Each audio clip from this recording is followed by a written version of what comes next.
اسی طرح جن لوگوں کو الف بے نہیں پتا ہوتی میڈیسن کی، وہ میڈیسن کے ایکسپرٹ بن جاتے ہیں. لوگوں کو جیسے کہ آج کل آپ نے بہت سنا ہوگا کہ بتایا جا رہا ہے کہ جو مریض کورونا کے جاتے ہیں وارڈز میں، ان کو زہر کے ٹیکے لگائے جاتے ہیں. ڈاکٹر ان کو زہر کے ٹیکے لگا کے مار دیتے ہیں، پھر ان کے جسم سے اعضاء نکال لیتے ہیں اور ان کی لاشیں پتہ نہیں کتنے کتنے ڈالرز میں فروخت ہو رہی ہیں. تو اس طرح کی افواہیں، ایسے ایکسپرٹ جنہیں بننے کا جنون ہوتا ہے وہ یہ باتیں بناتے ہیں، پہلے اپنے دماغ سے سوچتے ہیں کہ جی ایسا ہوگا، پھر اس کے اراؤنڈ ایک پوری کی پوری جو ہے نا وہ ایک پراسرار کہانی ترتیب دی جاتی ہے، پھر وہ لوگوں میں ایسے پھیلانی شروع کر دی جاتی ہے جیسے اپنی آنکھوں سے یہ سب ہوتا ہوا دیکھا ہے. ایسے تمام لوگوں کے لیے میرے پاس ایک سجیشن ہے کہ آپ لوگوں کو اگر لگتا ہے کہ کورونا یا کووڈ-19 جو ہے یہ کوئی مسئلہ نہیں ہے، یہ سب ایک جھوٹی سازش ہے اور یہ مریضوں کے ساتھ یہ کچھ ہو رہا ہے، تو آپ، کیونکہ ہم ایز ہیلتھ پروفیشنلز، ہم جو ڈاکٹرز ہیں، ہم بہت تھکے ہوئے ہیں. ابھی بھی میں کورونا سے ڈیوٹی کر کے آ رہی ہوں، یہ میرے منہ پہ ماسک کے نشان ہیں اور دکھ رہا ہے، منہ ہاتھ نہیں لگایا جا رہا. تو ہم لوگ تو کیونکہ مریضوں کو ایڈمٹ کر کر کے اور ان کا علاج کر کر کے بہت تھک گئے ہیں اور ہمارے اوپر بہت ورک لوڈ ہے اور ہمارے پیرامیڈکس پہ بھی. تو آپ کائنڈلی والنٹیئر کریں، آپ لوگ ہمارے وارڈز میں آئیں. جو پیشنٹس کی آلائشیں اٹھائی جاتی ہیں، انہیں کھانا کھلانا ہوتا ہے، انہیں نہلانا دھلانا ہوتا ہے، ان کی بیڈ شیٹیں چینج کرنی ہے، اس طرح کے چھوٹے موٹے کام آپ آئیں اور ہماری مدد کریں تاکہ جو ہمارا اسسٹنٹ عملہ ہے اس کو بھی تھوڑی ہیلپ ملے، انہیں بھی ریلیف ملے، جو کہ روز پازیٹیو ہو رہے ہیں، جن کے گھر والے روز مر رہے ہیں بیچاروں کے، کام کرنے والوں کے، ڈاکٹروں کے، پیرامیڈکس کے، ان کو بھی تھوڑی ریلیف ملے گی. اور آپ کے اندر جو دو منہ والا کیڑا ہے جو آپ کو ایسی باتیں بنانے، پھیلانے اور ماننے پہ اکساتا ہے، وہ اس کو بھی تھوڑی تشفی اس کی ہوگی کہ وہ آئے گا. آپ آ کے دیکھیں گے کہ واقعی کیا زہر کے ٹیکے لگ رہے ہیں یا نہیں لگ رہے، یا ایسا کچھ ہو رہا ہے یا نہیں. اپنی آنکھوں سے دیکھیں نا، جا کے دیکھیں، ان وارڈوں میں کام کریں اور پی پی ایز بھی پھر نہ پہنے، کوئی پروٹیکٹیو چیز نہ پہنے. حالانکہ ہم آپ کو ایسے وارڈ میں جانے نہیں دیں گے، ہم آپ کو ضرور پی پی دیں گے کیونکہ ہم تو یہ مانتے ہیں کہ یہ ایک بہت بڑی حقیقت ہے، ہم اپنی آنکھوں کے سامنے دیکھ رہے ہیں. تو آپ آئیں، کورونا کے پیشنٹس کا خیال کریں ہمارے ساتھ اور اپنی آنکھوں سے دیکھیں کہ کیا واقعی میں ایسا ہو رہا ہے یا نہیں ہو رہا. اور یہ جو زہر والا ٹیکہ ہے، میں نے تو مجھے بھی کوئی 15-20 سال ڈاکٹر بنے ہوئے ہو گئے ہیں، 15 سال تو ہو ہی گئے ہیں.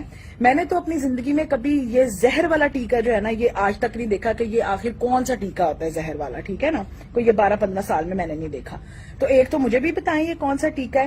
دوسری بات یہ ہے کہ باڈیز کیوں نہیں دی جاتی کووڈ پازیٹیو پیشنٹس کی ان کے گھر والوں کو، کیونکہ بندہ مر بھی جائے تو بھی اس کے اندر وائرس ابھی، مطلب اس کے جو ڈفرنٹ باڈی کے آرگنز ہے، جو اس کی پوری باڈی ہے، وہ انفیکٹڈ ہے. جو بندہ اس کو نہلائے گا، جو بندہ اس کو کفن پہنائے گا، جو اس کے نزدیک جائے گا، وہ انفیکٹڈ ہو سکتا ہے. اس لیے ہم یہ کہتے ہیں کہ جی باڈیز کو آپ نے ہاتھ نہیں لگانا، ان کو ہم خود تابوت میں ڈال کے آپ جو ہے نا ان کو دفنا دیتے ہیں آپ کے سامنے. اگر آپ کو واقعی میں لگتا ہے کہ نہیں جی ایسا نہیں ہے، آپ آئیں، آپ والنٹیئر کریں، آپ آ کے ان کی ڈیڈ باڈیز کو دیکھیں، ان کو اچھی طرح، مطلب آپ پرمیشن لیں آ کے ہماری ایڈمن سے، اور یہ سب کچھ دیکھیں نا کہ واقعی میں ایسا ہو رہا ہے. آپ آئیں کورونا کے وارڈ میں. تو جس بندے کو اتنا شک و شبہ ہے وہ کورونا کے وارڈ میں آئے، 1-on-1 پیشنٹس کے ساتھ بیٹھے اور دیکھے کہ کیا ہو رہا ہے.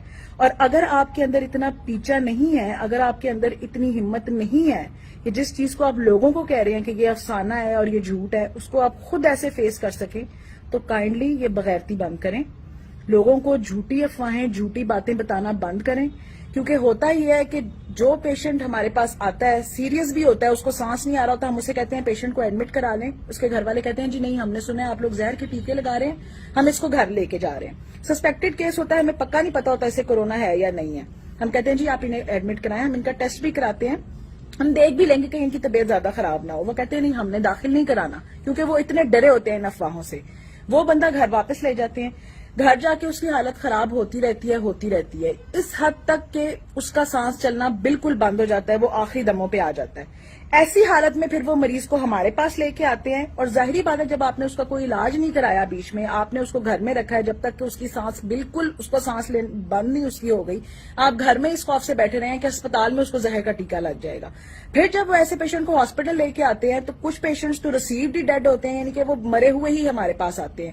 کچھ پیشنٹ اتنی سیریس کنڈیشن میں آتے ہیں کہ اس وقت ہم جو مرضی علاج جو کچھ کر لیں اس کا کوئی اثر نہیں ہوتا. وہ پیشنٹ اسپتال آ کے جب 7 ہی گھنٹے ایک میں ایکسپائر ہو جاتا ہے تو پھر کہا جاتا ہے کہ دیکھا ہم نے آپ کو کہا تھا آپ اسپتال لے کے جائیں گے تو آپ کا مریض مر جائے گا، انہوں نے زہر کا ٹیکہ لگا لیا. یہ نہیں بتاتے کہ ہم نے پیشنٹ کو گھر میں رکھا ہے اور جب وہ مرنے کے نزدیک ہو گیا تو ہم اسے اسپتال لے کے آئے ہیں. ایسے پیشنٹ کی موت کی ذمہ داری صرف اور صرف ان لوگوں پہ عائد ہوتی ہے جنہوں نے یہ افواہیں پھیلائی ہیں، اس مریض کا بر وقت علاج نہیں ہونے دیا. تو کائنڈلی آپ لوگوں کی جانوں سے کھیلنا بند کریں. اگر آپ کو اتنا ہی کیڑا ہے آپ ہسپتالوں کے اندر آئیں, کورونا کے وارڈ کے اندر آئیں, وہاں آ کے دیکھیں, وہاں آ کے کام کریں, ورنہ یہ بکواس بند کر دیں. ہم بہت ٹینشن میں ہیں, بہت سٹریس میں ہیں. ایک تو اپنے سامنے اپنے مریضوں کو مرتا ہوا دیکھنا, ایسے ہی جیسے آپ کے گھر کا کوئی بندہ مر رہا ہو, ایک وہ ڈپریشن. پھر اپنے کولیگز کو اپنے سامنے انفیکٹ ہوتا ہوا مزریبل حالت میں دیکھنا, خود انفیکٹ ہونا, اپنی فیملی والوں کے لیے پریشان ہونا کہ کہیں آپ ان تک انفیکشن نہ لے جائیں. ہم آلریڈی بہت سٹریسفل چیزوں سے گزر رہے ہیں. آپ کائنڈلی میں ہاتھ جوڑ کے آپ سے ریکویسٹ کر رہی ہوں کہ اس طرح کی افواہیں پھیلانا بند کریں, لوگوں کی زندگیوں سے کھیلنا بند کریں, خدا کے لیے. اللہ آپ کا حامی و ناصر ہو, اور سب اپنے آپ کو محفوظ رکھیں, گھروں میں رہیں, حفاظت کریں اپنی بھی دوسروں کی بھی. اگر باہر جانا بہت ضروری ہو ماسک پہنیں, بار بار ہاتھ دھوئیں, ایک دوسرے کے درمیان فاصلہ رکھیں. اللہ حافظ.